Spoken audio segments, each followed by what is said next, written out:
চাপাতির সঙ্গে খাওয়ার জন্য আজ আমি একটা সুন্দর রেসিপি নিয়ে চলে এসেছি। পনির ঘুগনি মটর দিয়ে আমি করেছি।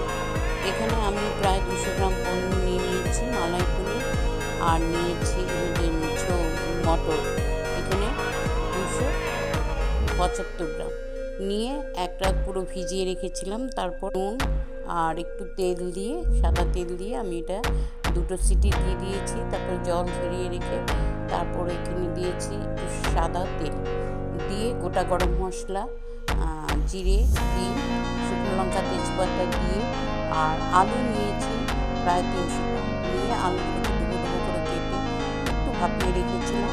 আর টমেটো কুচি, ক্যাপসিকাম কুচি সমস্ত দিয়ে ফোড়নটা একটু ভালো করে ফ্রাই হওয়ার পরে আমি দিয়ে দিয়েছি আলু, টমেটো, ক্যাপসিকাম সমস্ত দিয়ে নুন দিয়ে, আর জিরে, ধনে, কাঁচা লঙ্কা, আদা একটা পেস্ট করে রেখেছিলাম সেটাও দিয়ে দিয়েছি।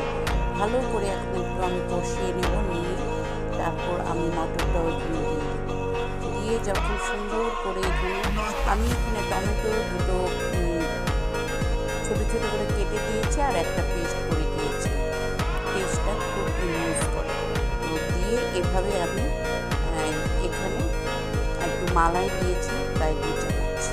এটা অপশনাল, না ইচ্ছে করলে না দিলেও পারেন আপনারা, তো আমার ঘরে ছিল ফ্রেশ দিয়ে দিয়েছি। তো যাই হোক, সুন্দর করে নাড়িয়ে এবার মটরটাও দিয়ে দিব, দিয়ে ভেজে রেখেছিলাম এখানে পনির, একটু নুন হলুদ দিয়ে ভেজে রেখেছিলাম, সেই পনিরটাও অ্যাড করে দেব। এখন পনির, ঘুগনি আর মটর, আলু সমস্ত ভালো করে কষিয়ে আর হাফ গ্লাস গরম জল অ্যাড করব। গ্রেভি আপনারা নিজেদের ইচ্ছে মতো, একটু ধনে পাতা ছড়িয়ে কসুরি মেথি দিয়ে, ব্যাস রেডি টু সার্ভ। ভালো লাগলে অবশ্যই একটা লাইক